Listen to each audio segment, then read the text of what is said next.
Break के बाद एक बार फिर से आपका स्वागत है और आज हम बात कर रहे हैं नए नए स्किल्स की जो कि फीचर होते हैं बार बार हर साल और अलग तरीके से। अब 2015 की तुलना में 2022 में जो स्किल सेट सब उभर कर आई है लिंक्डइन की रिपोर्ट में, वो किसी किसी बिजनेस में 50-50, 60-60% तक चेंज हो चुकी है। वजह यह है कि बहुत तेज़ी से बदलाव इंडस्ट्री के भीतर हो रहे हैं और पूरा जो इकोसिस्टम है बिजनेस का, प्रोडक्शन का, डिस्ट्रीब्यूशन का और जो तमाम इकोनॉमी के पहलू होते हैं वो बदल रहे हैं, तो उसके हिसाब से स्किल सेट भी बदल रही है। नेहा जी, ये बताइए कि आप जो कह रही थी बात, उससे ये समझ में आता है कि जब इतने बड़े बड़े लेवल पे बदलाव हो रहे हैं तो जाहिर सी बात है कि जो काम लेने वाले हैं, जो काम करवाने वाले हैं, उनका आपस में इंटरेक्शन बहुत ज़रूरी है और सिर्फ सरकार के करने से ये नहीं होगा। सरकार बहुत पहले से वो योजनाएं चला रही हैं जिनका जिक्र आप भी कर रहे हैं। हमारा एक मिनिस्ट्री, एक डिपार्टमेंट भी इस पर काम कर रहा है। लेकिन ओवरऑल माहौल कैसे पॉजिटिव डायरेक्शन में बढ़ेगा स्किल्स की तरफ, इस पर आपकी क्या राय है?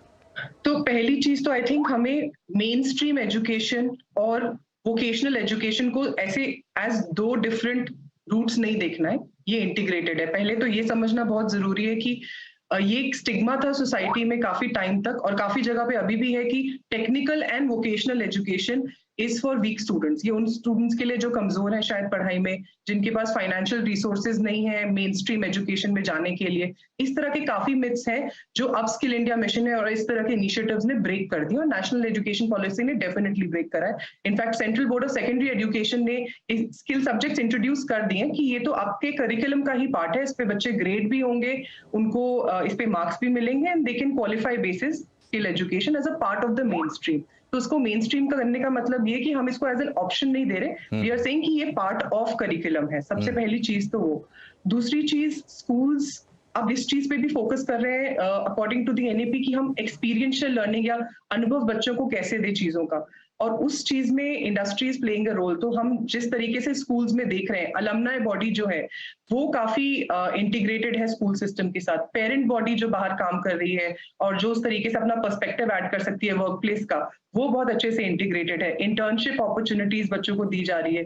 बैगलेस डेज की हम बात कर रहे हैं जहां बच्चे प्रोजेक्ट्स के थ्रू स्किल्स एक्वायर कर सकते हैं और नए स्किल्स के बारे में सीख सकते हैं, जहां उनका टाइम सिर्फ एकेडमिक रिगर में नहीं है या सिर्फ किताबें पढ़ने में नहीं है, रोट लर्निंग में नहीं है, बट उस पढ़ाई को आप कैसे आगे अप्लाई करेंगे उस पे भी है। और काउंसलिंग, आई हैव टू से, career guidance is something which is critical, क्योंकि ये जितना जल्दी शुरू हो उतना अच्छा है। ऑफन बच्चे पढ़ाई में इंटरेस्ट इसलिए लूज कर देते हैं क्योंकि उन्हें कोरिलेशन ही नहीं है कि मैं जो पढ़ रहा हूँ उसको आगे चल के मैं कहाँ यूज करने वाला हूँ या करने वाली। ठीक है क्षितिज, आपसे मेरा सवाल ये है कि देखिए, हमने भी जो लिस्ट बनाई या जो दिखाई, तो हमने वहाँ भी टॉप चुन के आए थे, उनको ही हमने दिखाया है, स्किल्स भी और इंडस्ट्रीज भी। अब मेरा सवाल ये है कि देखिए, जो लोग बहुत अच्छी जगह से पढ़ाई कर रहे हैं और कम से कम अच्छी जगह से पढ़ाई कर रहे हैं, स्किल्स भी ले सकते हैं, उनके लिए तो दिक्कत नहीं है। लेकिन हमारी कंट्री में इतने बड़े मार्केट में सिर्फ उनके भरोसे तो काम चलने वाला नहीं है। बहुत बड़ी वर्कफोर्स है और उसका इस्तेमाल है हमारे पास। तो जो लोग जैसे 12th पास लोग होते हैं, 10th पास लोग होते हैं, उनके लिए ये हमारा भारी भरकम डिस्कशन जो है उनके किसी काम का उनको लगता नहीं, उनके समझ में नहीं आता। तो थोड़ा उस तरफ हाईलाइट अगर आप कर पाए कि वहां भी क्या अपॉर्चुनिटीज दिख रही हैं ये स्किल्स के रास्ते से, और वो कौन से स्किल्स है?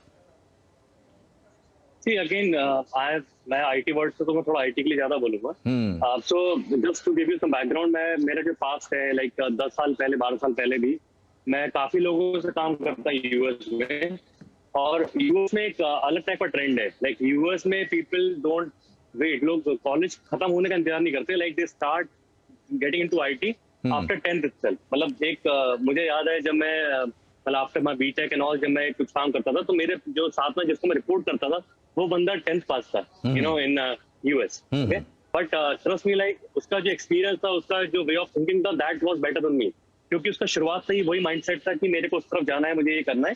तो उसने जो पढ़ाई करी या उसने जो भी चीज करी उस हिसाब से करी।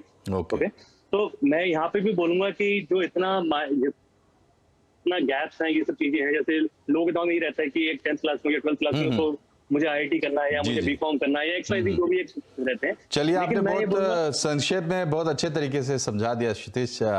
दरअसल पूरा जो हमारा मॉडल है वो भी कहीं ना कहीं उससे इंस्पायर्ड है, बल्कि कई मामलों में तो कॉपी करते हुए हम दिखाई देते हैं। तो वहाँ से मैसेज यही है कि देखिए, आपको फोकस्ड होना ज़रूरी है और जो पूरा माहौल बदल रहा है उसको बदलने में आपको भूमिका निभानी है, लेकिन सबसे पहले ज़रूरत ये है कि आप उसमें शामिल हो जाएं। आप शामिल हो जाएंगे तो फिर आगे रास्ता ज़रूर खुलेगा, और ज़रूरी नहीं कि बड़ी बड़ी डिग्रियां बहुत मायने रखें अगर आपके पास सही स्किल सेट है तो। आप तीनों का हमसे जुड़ने के लिए बहुत बहुत एक पॉइंट जी जी एक पॉइंट बस मैं ऐड करना चाहूंगा। जैसे मेजरली मैं सेल्स फोर्स पे काम करता हूँ। सेल्स फोर्स एक CRM है, जी, राइट? जी। उसके बारे में बोलना चाहूंगा। यहाँ पे सेल्स फोर्स में कम से कम इस समय 10 लाख लोगों की जरूरत है, राइट? जी, जी। आने वाले सालों में। जी जी, और इंडिया में लोग ये एक बढ़िया एग्जाम्पल है। समय कम है इसलिए रोक रहा हूं मैं आपको। सेल्स फोर्स बहुत बढ़िया एग्जाम्पल है। जिसका पिछला रिकॉर्ड भी आप चेक कर सकते हैं, थोड़ा गूगल करें तो आपको समझ में आ जाएगा कि क्षितिज ने कितना सही एग्जाम्पल दिया है। बहरहाल, आप तीनों का बहुत बहुत शुक्रिया हमसे जुड़ने के लिए। कार्यक्रम में फिलहाल इतना ही। नमस्कार।